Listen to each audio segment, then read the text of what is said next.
السلام عليكم. السلام. عندك بامبرز يا بابا؟ عندي بامبرز.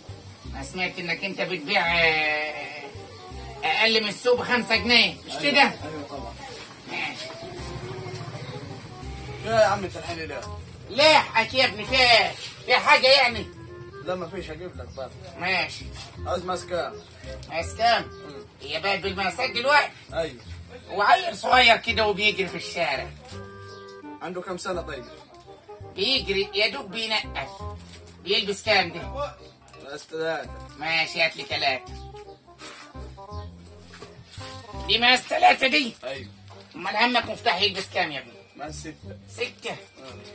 والله حلو كويس. وده ده كريم شعر. ده كريم شعر.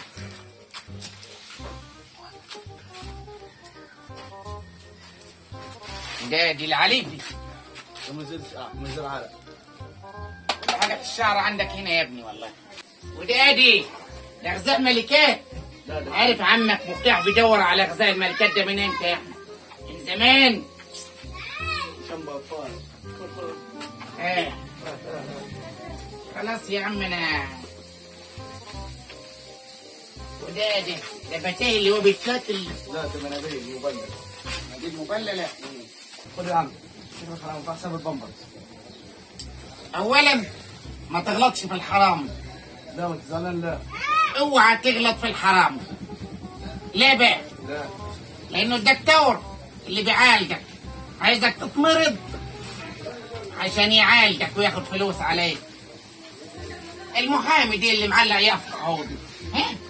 عايزك تقتل وتتكلبش عشان يشتغل على حسابك. الا الحرامي اللي عايزك دايما في نعيم وعز وخير، وتنام وتتهنى وتدخل الجنة وسايب عمك.